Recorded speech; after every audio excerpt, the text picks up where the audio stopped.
Dans le livre d'Apocalypse, Apocalypse 1er, au premier chapitre, et nous allons lire le verset du 9 au 20 et nous allons passer au deuxième chapitre, donc à partir du verset 12 jusqu'au verset 17. Donc nous allons remettre d'abord les choses donc, dans les contextes avant de pouvoir entrer dans le vif donc, du sujet, donc du message adressé à l'église de Pergame. Nous sommes dans le livre, donc, comme je disais, de Apocalypse au chapitre 1er. Nous allons commencer au verset 9. La Bible nous dit, « Moi, Jean, qui suis votre frère et qui prend part à la tribulation, à la royauté et à la persévérance en Jésus, j'étais dans l'île appelée Patmos à cause de la parole de Dieu et du témoignage de Jésus. Je fus ravi en esprit au jour du Seigneur et j'entendis derrière moi une voix forte comme le son d'une trompette qui disait « Ce que tu vois, écris-les dans un livre et envoie-les aux 7 églises, à Éphèse, à Smyrne, à Pergame, à Thyatire, à Sardès, à Philadelphie et à Laodicée. Je me retournai pour découvrir la voix qui me parlait. Après m'être retourné, je vis 7 chandeliers d'or et au milieu des chandeliers quelqu'un qui ressemblait à un fils d'homme. Il était vêtu d'une longue robe et portait une ceinture d'or sur la poitrine. » Verset 14. « Sa tête et ses cheveux étaient blancs comme la laine blanche, comme neige. Ses yeux étaient comme une flamme de feu. Ses pieds étaient comme du bronze qui semblait rougi au four et sa voix était comme la voix des grandes eaux. » Verset 16. « Il avait dans sa main droite 7 étoiles. De sa bouche sortait une épée aiguë à 2 tranchants et son visage était comme le soleil lorsqu'il brille dans sa force. » Verset 17. « Quand je le vis, j'ai tombé à ses pieds comme mort. Il posa sur moi sa main droite en disant « Sois sans crainte. Moi, je suis le premier et le dernier vivant, le vivant. J'étais mort et me voici vivant au siècle des siècles. Je tiens les clés de la mort et du séjour des morts. Écris donc ce que tu as vu, ce qui est et ce qui va se produire ensuite. Quant au mystère de cette étoile que tu as vue dans ma main droite et aux 7 chandeliers d'or, les 7 étoiles sont les anges de cette église et les 7 chandeliers sont les 7 églises. » Nous allons passer au chapitre 2 et nous commençons au verset 12. « Écris à l'ange de l'église de Pergame. Voici ce que dit celui qui a l'épée aiguë à 2 tranchants. Je sais où tu demeures.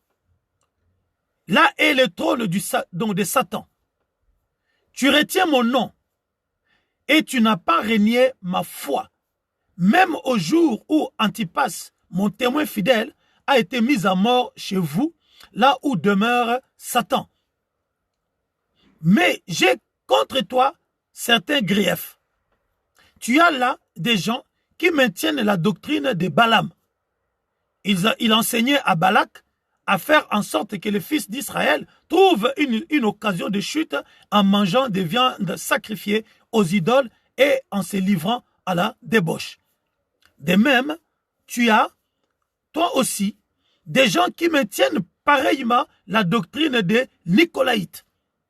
Répands-toi donc, sinon je viendrai à toi et je les combattrai avec l'épée de ma bouche. Que celui qui a des oreilles, verset 17, que celui qui a des oreilles écoute ce que l'Esprit dit aux églises. Au vainqueur, je donnerai de la manne cachée et un caillou blanc. Sur ces cailloux est écrit un nom nouveau que personne ne connaît, sinon celui qui le reçoit. » Parole du Seigneur. Merci encore pour vous qui êtes connectés et merci donc d'inviter aussi les gens autour de vous parce que ce dont nous allons parler, bien-aimés, est très très capital et il est vital. Alléluia. Parce que notre vie dépend de ces choses. Alors, bien aimés de Dieu, nous sommes dans le livre d'Apocalypse. Nous avons commencé cet enseignement il y a aujourd'hui, c'est la 3e semaine. Nous avons dit que l'Apocalypse, c'est un livre donc de révélation, un livre du temps de la fin. Nous avons vu que Apocalypse vient du mot grec apokaluto, apokaluto, qui veut dire, qui est composé de 2 mots, apoka, luto, qui veut dire tout simplement enlever, ôter le couvercle. Kaluto, qui est couvercle. Apo, qui veut dire tout simplement enlever. Et nous avons vu, nous avons fait une illustration. Nous avons pris le message, donc l'exemple d'une maman, une cuisinière ou un cuisinier qui prépare. Eh bien, il va mettre tous les ingrédients, la viande, le poisson, tout ce que vous voulez, avec tous les condiments de possible, va mettre donc dans la casserole, va mettre au feu, et bien, il va couvrir. Alors, il va couvrir, et pendant que la nourriture mijote, merci, pendant que la nourriture mijote, donc dans la casserole, alléluia, toute l'odeur, la saveur de cette nourriture est dans la casserole. Et c'est le couvercle qui va empêcher que l'odeur de ce qui est préparé ne puisse s'évaporer. Alléluia. Et pendant que la maman prépare ou au moment où elle va pour tourner de la nourriture, eh bien, nous voyons la vapeur s'échappe. Et lorsque la vapeur s'échappe, alors nous sentons l'odeur de ce qui est préparé. C'est alors que le voisin ou les enfants qui sont à la maison sauront que aujourd'hui nous allons manger le pondou, nous allons manger du poisson, nous allons manger telle ou telle autre nourriture. Alléluia. Et bien aimé de Dieu, l'Apocalypse justement, c'est ce livre-là qui, au temps de la fin, Dieu vient maintenant visiter l'Église. Il va maintenant enlever le couvercle sur son Église pour justement voir, regarder ce qui est à l'intérieur de son Église. Ce qui est en train de mijoter à l'intérieur de son Église. C'est pour ça qu'on parle de apokaluto. Gloire au Seigneur. Donc, c'est la période où Dieu vient visiter l'Église, où Dieu vient voir, vient regarder l'état de l'Église au temps de la tribulation, au temps de la fin. Avant, bien sûr, l'enlèvement. Donc, avant l'enlèvement, et qui sera précédé, bien aimé Dieu, de l'avènement. Christ viendra, et ce n'est qu'après, il va enlever l'épouse. Pas l'église, mais l'épouse. Parce qu'il y a une différence entre l'église et l'épouse. Parce que c'est l'église qui est le corps du Christ et l'église, donc son rôle c'est de transformer maintenant l'épouse pour de l'embellir, la préparer au jour de l'enlèvement. Mais avant cet événement, avant que l'époux ne vienne chercher maintenant son épouse, alors il vient justement regarder quel est l'état de son épouse pour justement lui dire que tu n'es pas encore prête. En cette période où tu dois te préparer justement à mon avènement, eh bien, j'ai encore des choses que je te reproche. J'ai encore des choses que je vois en toi qui ne sont pas encore digne que tu sois appelée mon épouse et que je puisse t'amener avec moi. Gloire au Seigneur. Alléluia. Donc, voilà pourquoi nous disons que l'Église, bien aimé de Dieu, nous devons le savoir et nous devons le marteler, le souligner, que l'Église, ce ne sont pas les 4 murs dans lesquels nous allons nous rassembler.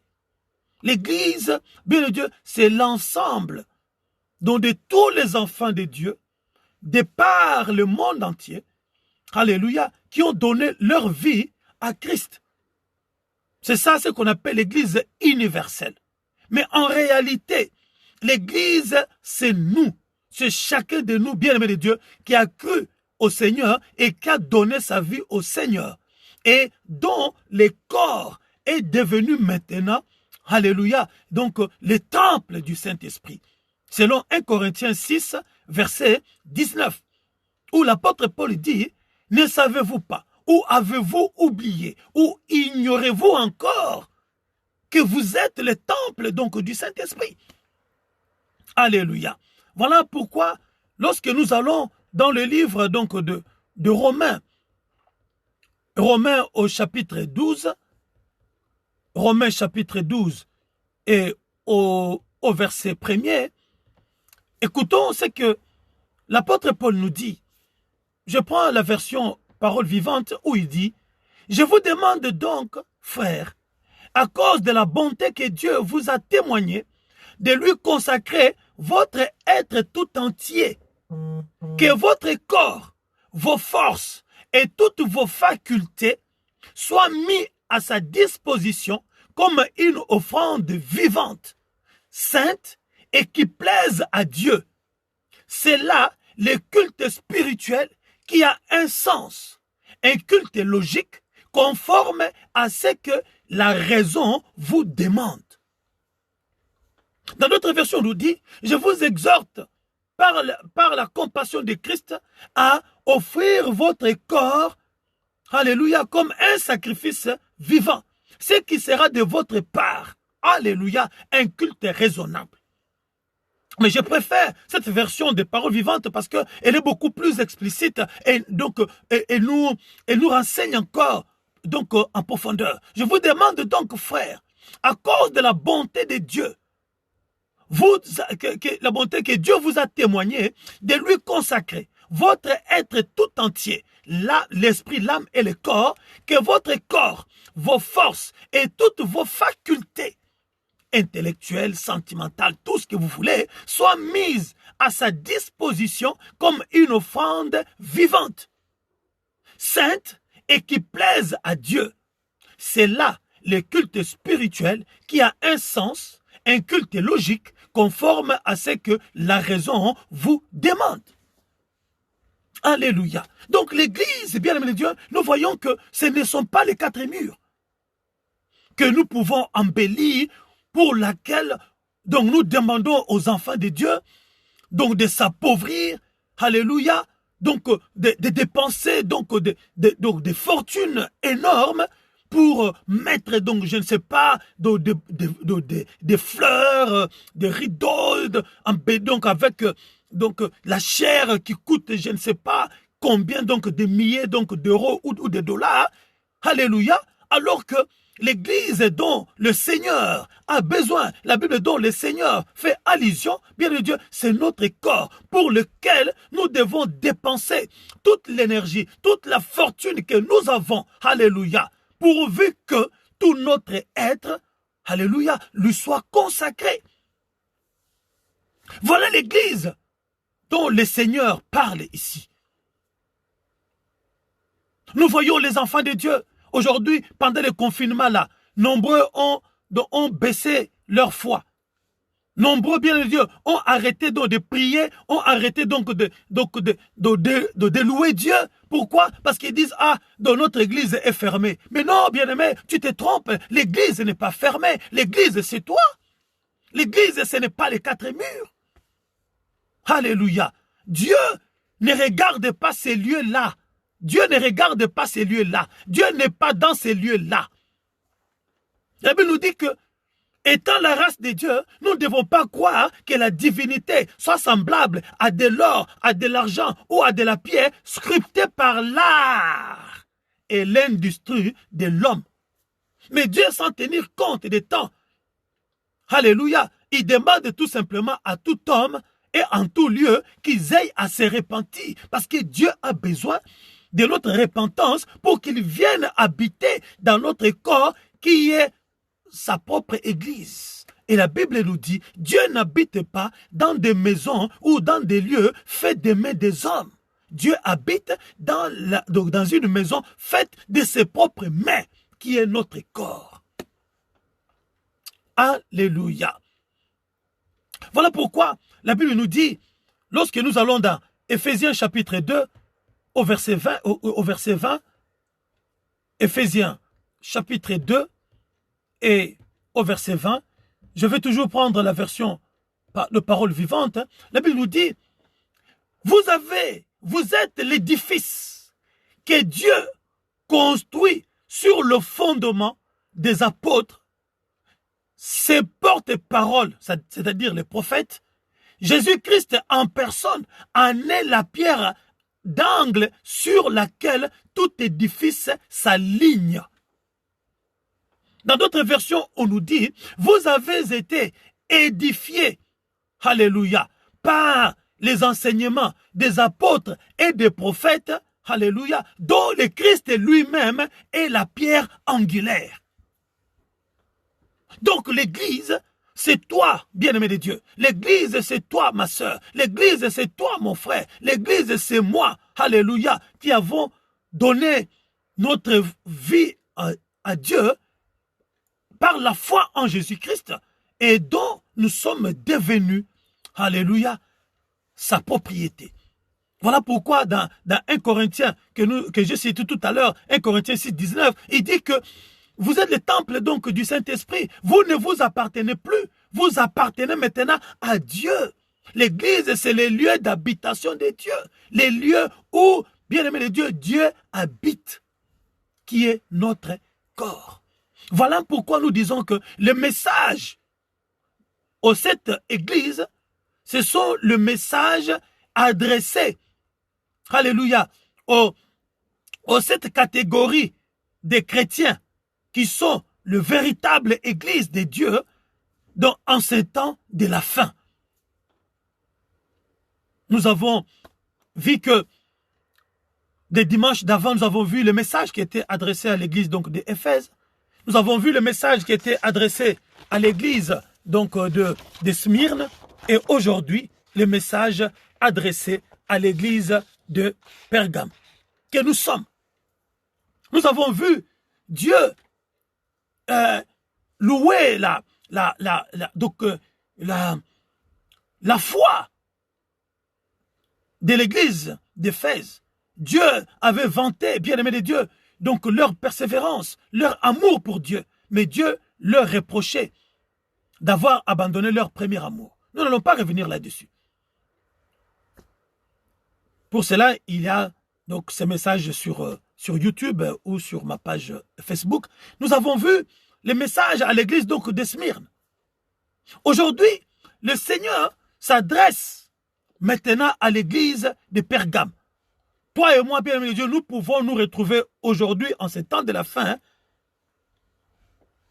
comme à l'époque de l'église de Pergame. C'est à nous que le Seigneur s'adresse. Il dit d'abord, je sais où tu habites. Il dit à l'église donc de Pergame, je sais où tu habites. Et là où est le trône du Satan. Bien le Dieu, je voudrais dire à quelqu'un cet après-midi que Dieu ne t'ignore pas. Dieu, bien le Dieu, n'ignore pas la situation que tu es en train de vivre. Dieu n'ignore pas, bien le Dieu, les conditions dans lesquelles tu exerces ta foi. Que tu sois en Amérique, en Afrique ou ailleurs. Nous sommes au temps de la fin, où l'église, bien aimé de Dieu, est traquée, où l'église est, bien aimé de Dieu, poursuivie de partout. Il y a des coins où, bien aimé de Dieu, exercer sa foi, bien aimé de Dieu, c'est un risque. Nous voyons en Asie, où l'église, dont les chrétiens sont donc juste du fait de leur foi en Jésus, ils sont arrêtés, tués sur la place publique, bien-aimé de Dieu. Il dit à l'église de Pergame, je sais où tu habites, je sais dans quelle ville tu habites, je sais les situations qui sont donc les tiennes. Alléluia. Pergame était la capitale de la province romaine, donc d'Asie, où il y avait la résidence donc du gouverneur. Ce gouverneur-là, bien aimé de Dieu, était connu, alléluia, donc par sa méchanceté, par sa cruauté. Un gouverneur qui n'hésitait pas à tuer les gens à cause donc de leur foi. D'ailleurs, la Bible cite les cas de Antipas, qui a été passé à l'épée. Il dit que je sais où tu habites. Je connais les difficultés. Je connais les conditions dans lesquelles tu exerces ta foi. Je connais tout ça. Je sais que tu habites là où habite donc Satan. Allusion faite à ces gouverneurs qui étaient l'illustration même donc du Satan qui s'élevait contre les enfants de Dieu. Et nous voulons dire à quelqu'un cet après-midi, bien Dieu, Dieu sait dans quelles conditions tu le sers. Et surtout nous, l'église donc du temps de la fin là, où les antivaleurs sont monnaie courante, où bien aimé de Dieu, dont les valeurs sont renversées, où ce sont les antivaleurs bien aimé de Dieu qui prennent place aujourd'hui. Dieu te dit, frère, sœur, Dieu te dit, je sais dans quelles conditions tu me sers. Il fut une époque où la parole de Dieu était acceptée par tout le monde, même ici en Europe. L'Europe est construite, bien aimé de Dieu, sur base des idéaux, des civilisations judéo-chrétiennes. Mais aujourd'hui, ces valeurs chrétiennes ont disparu à l'Occident. Aujourd'hui, ce sont les antivaleurs qui sont prônées. Aujourd'hui, bien aimé de Dieu, lorsque tu élèves ta voix pour parler du Seigneur, tu es regardé comme les diables. Il y en a même, bien aimé de Dieu, qui sont tués, qui sont hués dans la rue. Aujourd'hui, parler du Seigneur, bien aimé de Dieu, c'est une prise donc de risque. Aujourd'hui, bien aimé de Dieu, défendre des valeurs chrétiennes, bien aimé de Dieu, ce sont des risques énormes. Nombreux n'osent même plus prêcher l'évangile, l'authentique évangile. Pourquoi? Parce qu'ils sont confrontés justement à ces antivaleurs. Et Dieu, notre Dieu, connaît toutes ces choses. Il dit, je sais où tu habites. Donc, ça dit que quel est l'environnement dans lequel tu me sers? Je sais, je vois. Malgré que Antipas a été tué, bien de Dieu, nombreux aujourd'hui, des enfants de Dieu, combien on monte des dossiers accablants contre eux, justement pour le faire taire. S'ils ne sont pas tués physiquement, mais nombreux bien-aimés de Dieu sont traqués, justement pour le faire taire. Nombreux, on leur envoie des enfants du diable pour les compromettre, afin que le message authentique de Dieu ne soit pas véhiculé. Mais Dieu nous dit, je connais toutes ces choses, je connais toutes ces conditions dans lesquelles tu vis. Alléluia. Je sais que tu habites à Pergame, la capitale, les lieux de résidence donc du gouverneur, le Satan. Celui qui ne vous laisse pas un temps donc de repli. Celui qui ne vous laisse pas respirer. Alléluia. Malgré que Antipas a été tué sous votre yeux, pour que cela vous serve donc d'exemple et que vous en ayez peur et que vous abandonniez votre foi, malgré cela, vous tenez bon. Oui, bien-aimés, à l'église de ces temps difficiles, il y a encore des frères et sœurs dont Dieu connaît les conditions difficiles dans lesquelles ils exercent leur foi. Dieu te connaît. Dieu connaît tes conditions sociales. Dieu connaît les difficultés dans lesquelles tu exerces ta foi. Dans la nudité, dans la disette, dans la souffrance, bien-aimé de Dieu, dans le rejet. Dieu connaît ces choses. Non, Dieu n'est pas ignorant. La Bible nous dit que Dieu voit tout. Dieu voit tout. Son œil est partout. Voilà pourquoi David pouvait dire, Où irai-je me cacher? Dans le désert, tu y es. Au fond des mers, tu y es. Au ciel, là, de là encore, c'est ton lieu de résidence. Irai-je me cacher au ciel alors que tu y es? Irai-je me cacher sous l'eau? Ton œil voit tout. Dieu connaît tes souffrances. Nous voulons encourager quelqu'un cet après-midi, bien-aimé, à persévérer. Ne te demande pas si Dieu ne voit pas tes souffrances.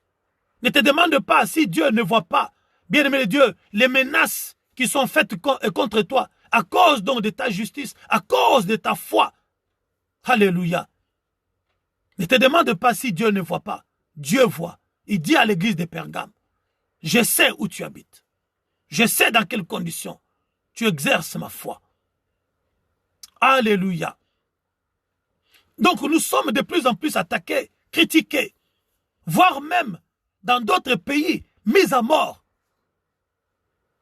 Les œuvres du diable sont de plus en plus mises en avant, au point que si nous osons les dénoncer, nous sommes traqués et les plaintes sont déposées contre nous. Alléluia. Non, tu n'as pas le droit de dénoncer l'homosexualité. Non, tu n'as pas le droit de dénoncer l'avortement. Non, tu n'as pas le droit de dénoncer les GPA ou les PME ou PMA ou quoi. Alléluia.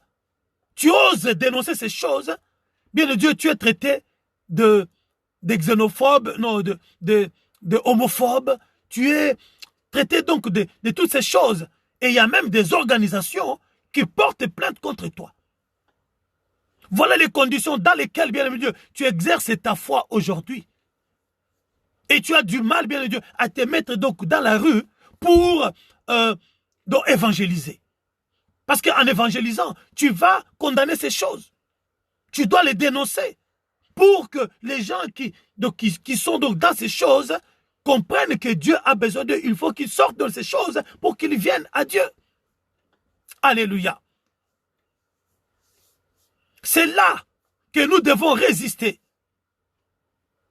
Et la foi de plusieurs sera testée.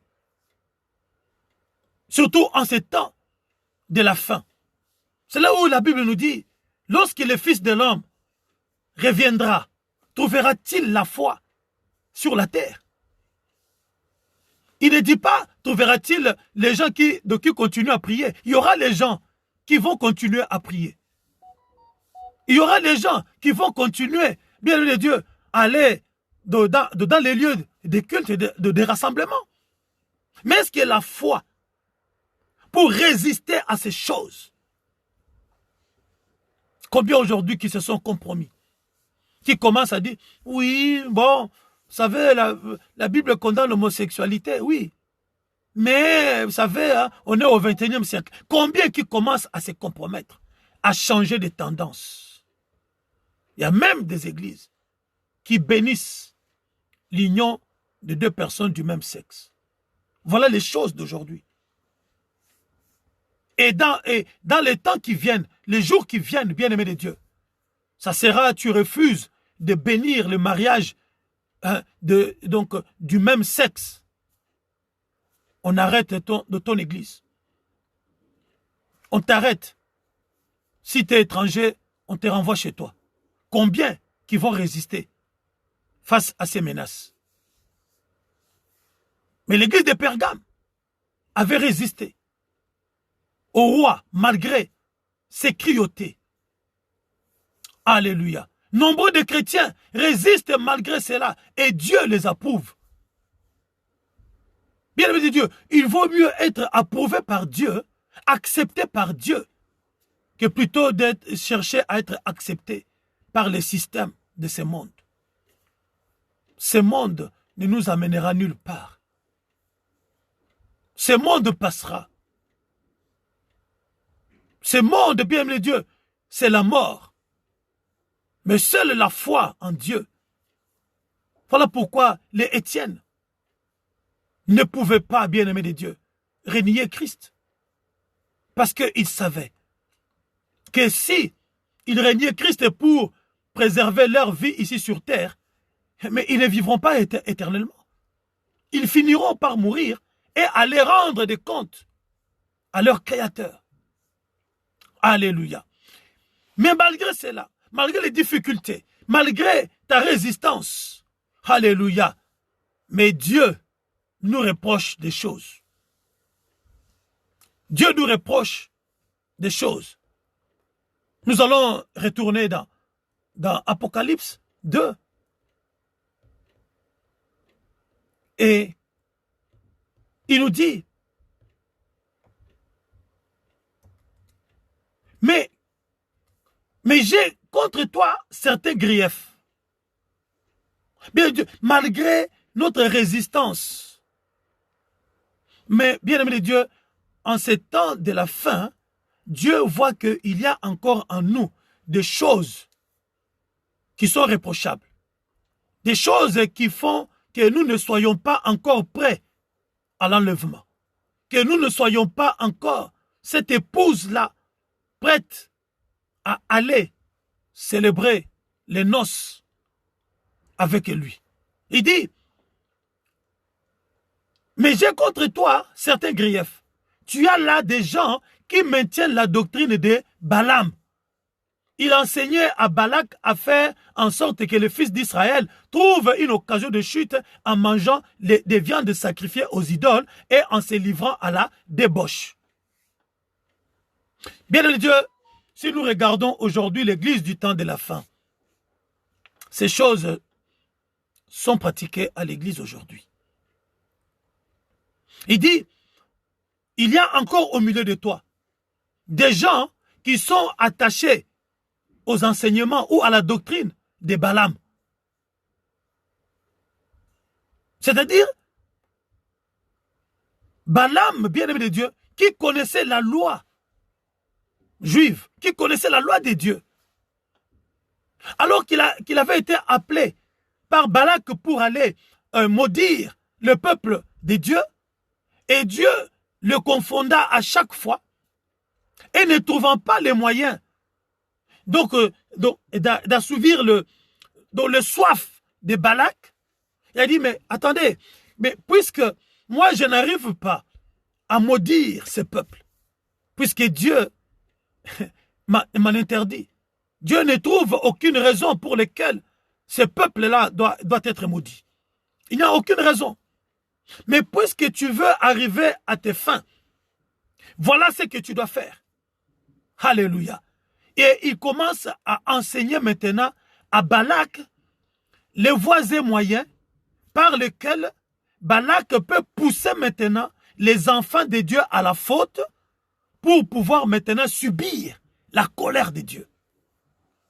Il y a aujourd'hui, dans nos églises, il y a des gens qui ont été bien-aimés de Dieu, avec Dieu, qui ont marché avec Dieu, qui ont goûté aux délices de la parole de Dieu, mais qui ont été, à cause de leur désobéissance, rejetés par Dieu, qui connaissent la loi, qui connaissent, bien-aimés de Dieu, dans les contours, et qui enseignent aujourd'hui aux enfants de Dieu à aller toucher aux choses vouées à l'interdit pour justement s'attirer la colère de Dieu. Et c'est ce que Balaam a fait. Il enseignait à Balak, mais ce peuple-là, tant qu'il reste droit dans ses bottes, tant qu'il reste fidèle à Dieu, eh bien, aucune malédiction ne peut retomber sur eux. Aucune malédiction ne peut les atteindre. Mais si tu veux que ce peuple-là soit maudit, si tu veux que ce peuple-là soit exterminé, alors il faut les pousser à la désobéissance. Il faut les pousser à la débauche. Alléluia. Et il a commencé à enseigner à Balak comment entraîner les enfants de Dieu à aller toucher, à aller manger les viandes sacrifiées aux idoles, à aller commencer à pratiquer, bien Dieu, donc la débauche. Parce qu'il savait que ce n'est qu'à ces conditions-là que Dieu va se détourner donc de son peuple. Et aujourd'hui, il y a dans l'église, corps du Christ, des infiltrés, des gens qui ont marché avec le Seigneur, Des gens qui ont marché avec Dieu, qui connaissent, bien aimé de Dieu, comment Dieu bénit son peuple et comment Dieu peut se détourner de son peuple, eh bien, pour amener la malédiction donc dans la vie des enfants de Dieu, eh bien, enseigne maintenant des antivaleurs aux enfants de Dieu. Parce qu'ils savent pertinemment qu'à ces conditions-là, Dieu ne peut pas rester au milieu de son peuple. Voilà ce que le Seigneur nous reproche. Aujourd'hui, bien-aimés de Dieu, nous avons ces gens-là. Nous avons cet esprit-là en nous.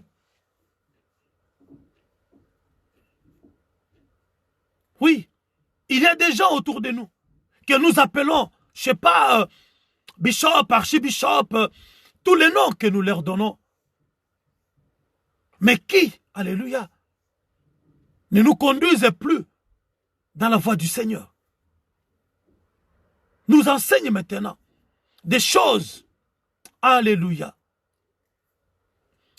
pernicieuses pour que nous puissions subir la colère de Dieu. Alléluia. En ces temps de la fin, nombreux sont ceux qui ont marché avec Dieu. Ils sont nombreux. Je peux dire nous sommes nombreux. Mais qui ne marchent plus avec Dieu. Mais qui se donnent, alléluia, la liberté d'aller séduire ceux-là qui restent fermes dans leur foi pour être écartés dans l'alliance avec Dieu. Nous devons faire très très attention. Voilà ce que le Seigneur reproche à l'église de Pergame que nous sommes aujourd'hui. Malgré que nous supportons la souffrance, malgré que nous gardons notre foi en Dieu, mais nous acceptons encore qu'à côté de nous, à cause donc de sa renommée, à cause donc de son aura, à cause de son parcours, nous acceptons encore des gens autour de nous qui viennent nous inciter à la débauche. Deuxième point, deuxième chose, deuxième reproche, deuxième grief, il dit, il y a encore autour de toi, il y a encore au milieu de toi, des gens qui ont encore donc la doctrine des Nicolaïtes. Non seulement les enseignements de Balaam, mais il y a aussi ceux qui sont attachés à la doctrine des Nicolaïtes. Là où l'église donc d'Éphèse avait rejeté la doctrine des Nicolaïtes, mais ici, l'église de Pergame accepte qu'en son sein, qu'il y ait encore donc des gens, alléluia, qui défendent la doctrine des Nicolaïtes. Laquelle doctrine consistait, bien aimé de Dieu, à dire aux enfants de Dieu que ce qui importe, c'est la foi que tu as en Dieu. Ce qui importe, c'est la foi. Tant que ta foi en Dieu n'a pas bougé, eh bien, tu es libre de faire ce que tu veux. Donc, il y avait encore donc dans cette église de Nicolas, donc de Pergame, des gens qui étaient attachés à la doctrine donc des Nicolaïtes. Alléluia. Donc, doctrine pernicieuse qui constituait, bien aimé de Dieu, des valeurs immorales.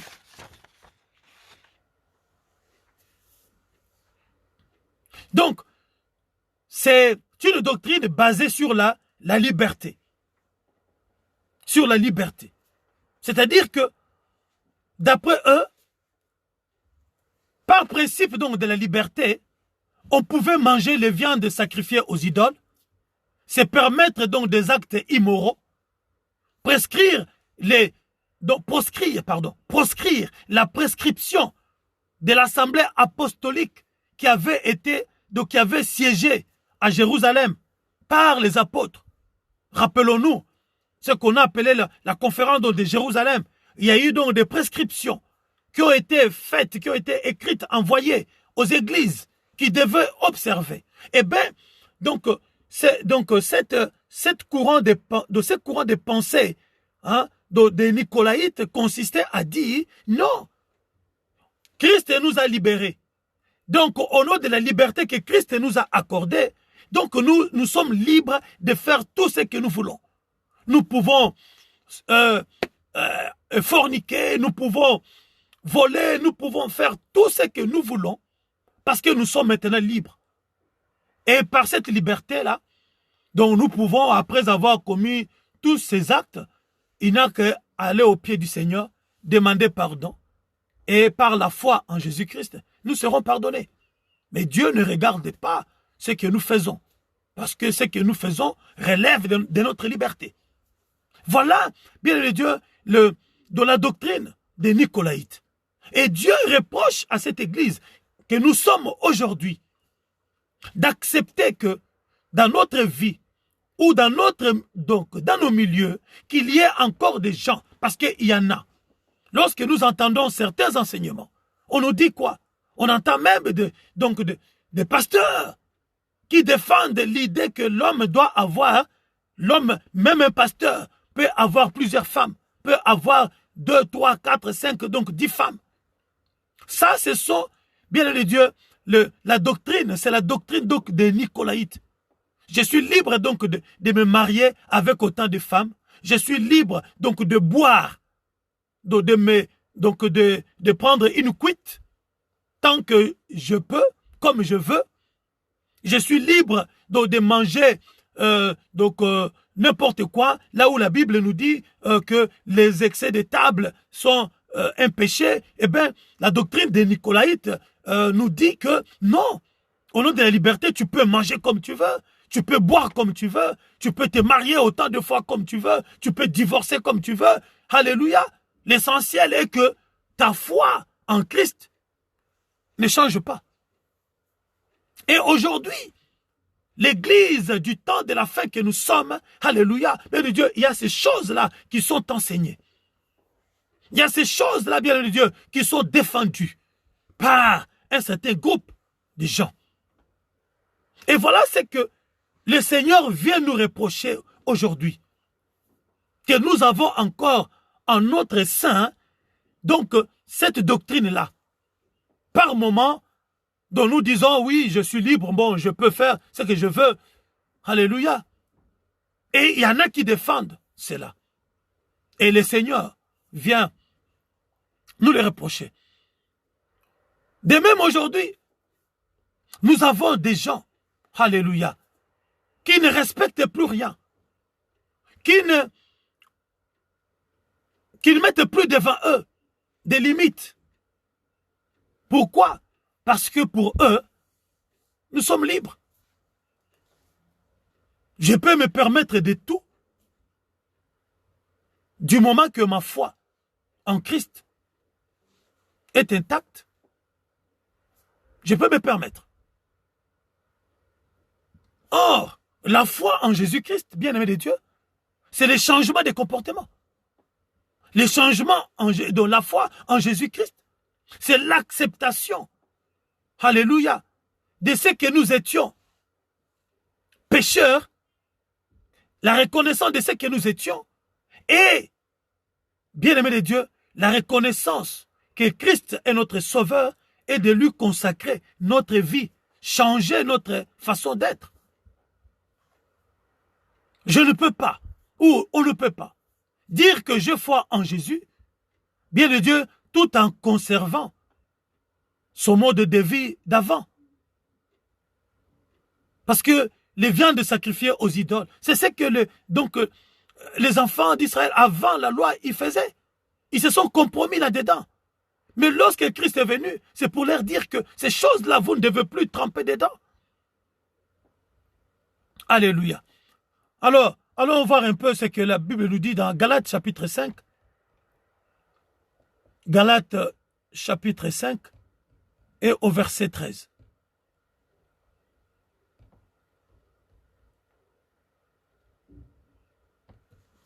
Je prends la parole, version parole vivante, la Bible nous dit ceci. Oui, mes frères, c'est à une pleine liberté que vous avez été appelés.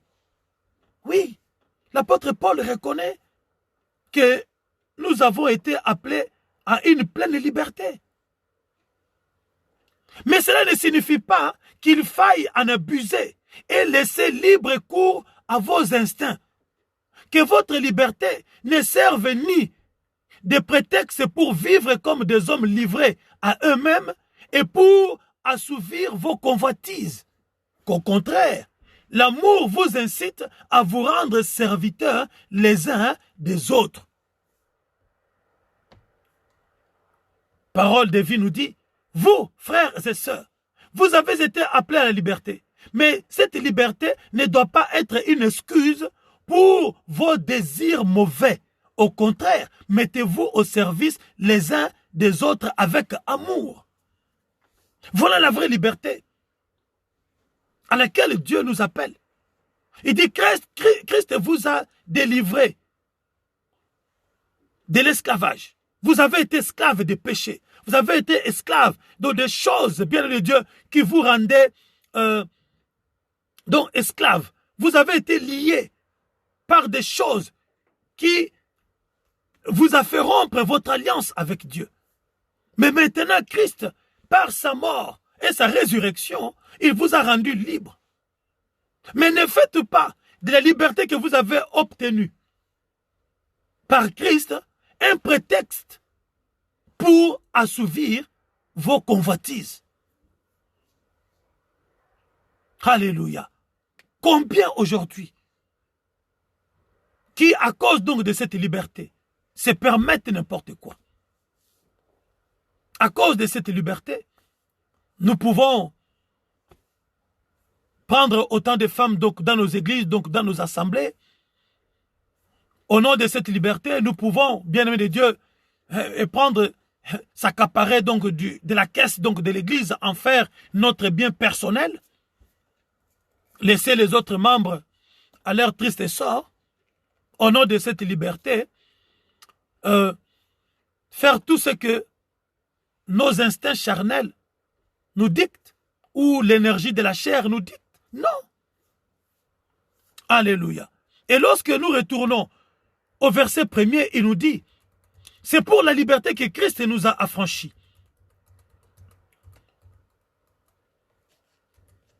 Le Christ nous a libérés pour que nous soyons vraiment libres. Alors résistez. Ne vous laissez pas attacher avec les chaînes de l'esclavage. On nous dit dans notre version du Seigneur, on nous dit, c'est pour la liberté que Christ nous a affranchis. Mais ne vous laissez plus mettre de nouveau sous les jougs de la servitude. Ne vous laissez plus de nouveau entraîner, alléluia, par les liens de la servitude ou bien de l'esclavage. Ne vous faites plus retourner dans les œuvres de l'esclavage, alléluia, auquel Christ vous a libéré. Gloire au Seigneur. Troisième chose, il dit, il leur donne un conseil. Il leur donne un conseil, mais en même temps, ce conseil assorti d'une mise en garde. Il leur dit,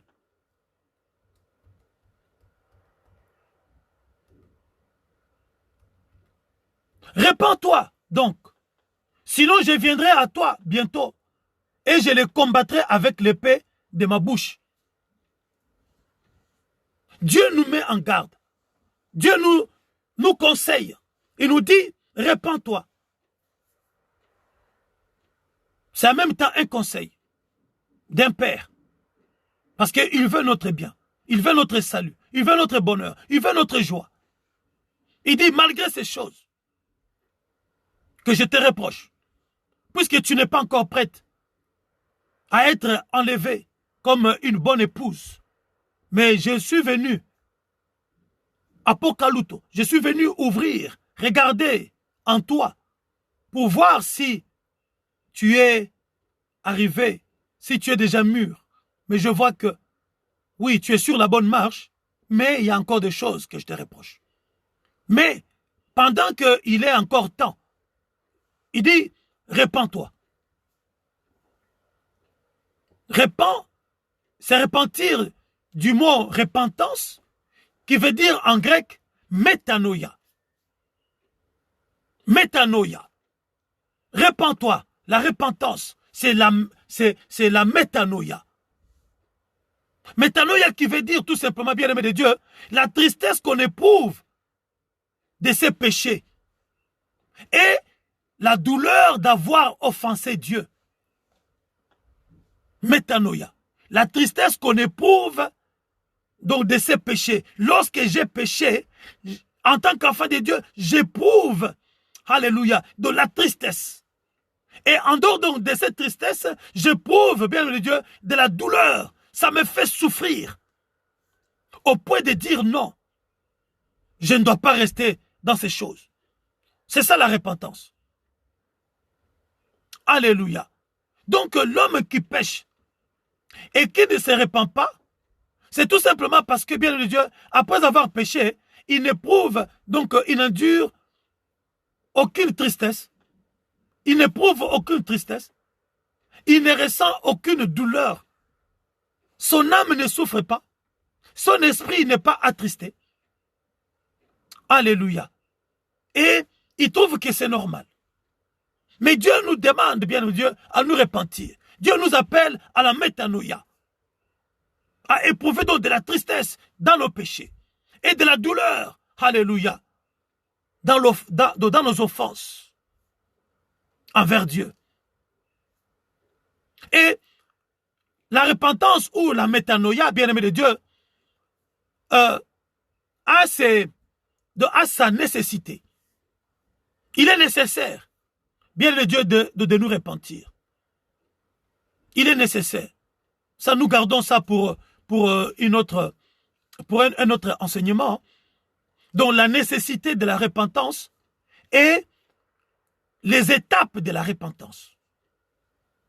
Mais nous pouvons dire que la repentance a sa nécessité et a ses étapes. Il y a 4 étapes dans la repentance. Pour qu'une repentance soit complète, soit acceptée, eh bien, il faut, bien-aimé de Dieu, franchir ces 4 étapes. Qui sont d'abord la conviction du péché. Nous allons développer cela dans un autre enseignement. Deuxième étape, bien de Dieu, c'est la confession. Dieu nous demande à nous confesser. La troisième étape, c'est l'abandon du mal. Tu ne peux pas t'arrêter simplement au niveau de la conviction que, ah oui, j'ai péché. Oui, et après, il faut progresser. La quatrième étape, c'est la complète soumission à Dieu. La complète soumission à Dieu. Le Seigneur nous demande de nous repentir. Parce que nous sommes encore dans les temps de grâce. Les temps de grâce, bien de Dieu, ne veut pas dire les temps de la compromission ou les temps de la faiblesse de Dieu. Non. Le temps de la repentance n'est pas le temps de la faiblesse de Dieu. N'est pas le temps où Dieu ferme les yeux sur tout. Non. Le temps de la repentance, bien aimé de Dieu, le temps de la grâce, pardon, je voulais dire, c'est le temps où Dieu nous accorde encore ce qu'on peut appeler bénéfice des doutes ou le temps de nous repentir. Il sait que nous sommes faibles. Il sait que nous péchons. Mais dans sa bonté, il nous accorde encore un temps. Parce que dans la loi, il y avait ce qu'on appelait la loi du talion. Œil pour œil, dent pour dent. Tu pêches, eh bien, on t'arrache la vie. C'est pourquoi nous verrons même la femme de Job lui demander donc d'insulter Dieu. Parce qu'il savait qu'à l'époque, tu insultes Dieu, eh bien Dieu t'arrache la vie. Alléluia. Mais le temps de la grâce, ce n'est pas le temps de la faiblesse de Dieu ou le temps où Dieu donc accepte, endosse, encaisse ta méchanceté, non. Mais il te laisse le temps de te rendre compte, de prendre conscience, la conviction des péchés et de te repentir. Parce qu'il a dit que ma volonté à moi n'est pas que les méchants meurent, n'est pas que les méchants soient séparés de moi définitivement, mais que les méchants, alléluia, abandonnent sa voie, qu'ils reviennent en lui et qu'ils retrouvent le chemin de la vie et qu'ils vivent. Tout simplement. Voilà la volonté de Dieu. C'est ce que Dieu veut pour toi et moi aujourd'hui, bien-aimés. Et en même temps, il les met en garde. Il les met en garde. Il dit, si tu ne te répands pas, si ces gens-là qui sont au milieu de toi, ceux-là qui suivent la doctrine des Nicolaïtes ou les conseils de Balaam, alors je viendrai, je les combattrai avec l'épée de ma bouche. Donc, tous ceux qui ne se conforment pas à la volonté de Dieu, bien le Dieu, ils n'auront pas affaire à un ange. Ils n'auront pas affaire à quelqu'un d'autre. Ils auront affaire à Dieu lui-même. Il dit, je les combattrai moi-même par l'épée de ma bouche. Il vaut mieux pour moi et toi, bien-aimé, avoir un problème avec un homme, mais pas avec Dieu. Pas avec Dieu. Lorsque Dieu prend la résolution, il dit maintenant c'est fini et que je dois maintenant tirer vengeance. Mais le Dieu, personne ne peut le conseiller. L'homme peut trouver un plus fort que lui. L'homme peut trouver un plus sage que lui qui viendra lui prodiguer des conseils et affaiblir son cœur. Mais lorsque Dieu a arrêté les choses et qu'il doit maintenant demander les comptes à chacun, à ce moment-là, bien-aimé, même notre avocat suprême, Christ, qui intercède quotidiennement pour nous, ne pourra plus rien faire. La Bible nous dit dans le livre des psaumes, lorsque les fondements sont renversés, le juste, que fera-t-il? Le juste, que fera-t-il? Et en même temps, bien de Dieu, il y a une récompense. Il dit, je connais où tu habites, je sais où tu habites. Voilà ce que je vois en toi. Voilà ce qui me plaît en toi. Deuxièmement, il leur reproche, il dit, mais malgré cela, il y a des griefs que j'ai contre toi. Troisième point, il leur donne un conseil avec, donc, assorti d'une menace, d'une mise en garde. Mais pour terminer, il leur promet une récompense. Bien Dieu, nous avons une récompense qui nous attend. L'apôtre Paul pouvait dire, la couronne, désormais la couronne m'est réservée. J'ai combattu le bon combat. J'ai combattu le bon combat. J'ai gardé la foi. Et désormais la couronne m'est réservée. Et je suis pressé pour aller prendre cette couronne et la mettre sur ma tête. Il leur dit, à celui qui a des oreilles, écoute ce que l'Esprit dit aux églises, au vainqueur, à celui qui, nous avons vu dimanche dernier, nous avons vu que les vainqueurs, le mot grec c'est Nikon. Nikon. Au vainqueur. Il dit, je donnerai la manne cachée et un caillou blanc. On reviendra sur cela un jour. Il dit, au vainqueur, je donnerai la manne cachée et un double caillou. Sur ces cailloux est écrit un nom nouveau que personne ne connaît, sinon c'est lui qui les reçoit. Dieu nous promet une récompense, la manne cachée, un caillou blanc sur lequel est gravé un nom nouveau que personne ne pourra changer. Lorsque Dieu, bien de Dieu, a mis quelque chose sur ta vie, parce que tu marches avec le Seigneur, parce que tu as rejeté autour de toi la doctrine de Balaam, la doctrine des Nicolaïtes, alléluia, que tu as supporté les souffrances, le mépris, les prisons, jusqu'à accepter la mort. Alléluia. La Bible nous dit que Dieu nous promet une récompense. Une récompense. Voilà pourquoi Hébreu nous dit que tous ceux qui s'approchent de lui croient qu'il est Dieu et qu'il est le rémunérateur de tous ceux qui le cherchent. Alléluia. Hébreu chapitre 11 au verset 6. Hébreu chapitre 11 verset 6. Alléluia. Gloire au Seigneur. Hébreu chapitre 11 verset 6.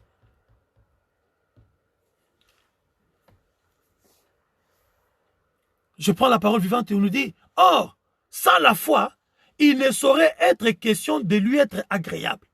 Si quelqu'un s'approche de Dieu pour entrer en communion avec lui, il faut bien qu'il croie d'abord à son existence, donc à l'existence de Dieu. Il faut qu'il croie d'abord à son existence et qu'il ait la conviction que Dieu récompense ceux qui le cherchent de tout leur cœur.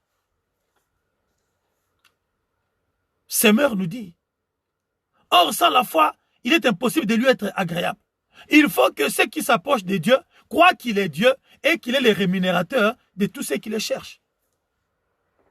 Parole vivante, lui, appuie encore, amplifie encore. Il ne saurait être question de lui être agréable sans la foi. Si quelqu'un s'approche de Dieu pour entrer en communion avec lui, il faut bien qu'il croie d'abord, la condition sine qua non, la foi, qu'il croit d'abord à son existence et qu'il ait la conviction, la personne ait la conviction que Dieu récompense toujours ceux qui le cherchent de tout leur cœur. Pas en vacillant, pas en doutant, pas avec un pied devant, un pied en arrière, pas avec un pied dedans, un peu dehors, pas avec je goûte un peu, mais je ne goûte pas. Non. Avoir les deux pieds fermes en Christ. Alors à cela, il y a une récompense qui leur est promise. Il y a un palme qui leur est promis. Il y a une couronne qui leur est promise. Il y a une ceinture qui leur est promise. Alléluia. Gloire au Seigneur. Bien-aimé Dieu, voilà le message prophétique qui nous est adressé aujourd'hui en tant qu'Église. L'Église de Pergame. L'Église du temps de la fin. Où nous exerçons notre foi dans des situations très très difficiles. Au jour d'aujourd'hui, il est difficile d'évangéliser sans rencontrer l'opposition, sans rencontrer l'oppression, sans rencontrer même des accusations, la mise à mort, la mise en prison. Et Dieu sait tout ça, de toutes ces choses. Et Dieu reconnaît les efforts que nous fournissons. Mais il y a encore quelques griefs que Dieu a contre nous. Il nous demande tout simplement à nous repentir. La métanoïa. De revenir en nous. Bien que nous ayons la foi, la combativité, la persévérance, mais il y a encore des griefs que Dieu nous reproche. Voulons-nous être sauvés? Écoutons la parole de Dieu. Croyons à la parole de Dieu.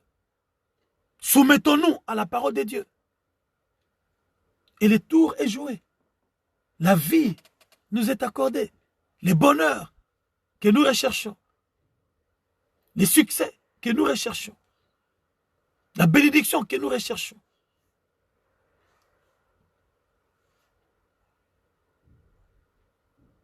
nous l'obtiendrons. Assurément. Nous l'avons déjà, d'ailleurs. Cela dépend de nous. Cela ne dépend plus de Dieu. Sur la croix, Christ a dit, Père, tout est accompli. Tout est accompli. J'ai accompli ma mission. J'ai libéré mon peuple. Tout est acquis. Tout est acquis. Mais ce sont nos conditions de vie, nos conditions de relations que nous avons avec Dieu qui déterminent si nous sommes matures ou pas pour jouir des bénédictions de Dieu. Gloire à Dieu, que Dieu nous bénisse, que Dieu te bénisse, toi qui as suivi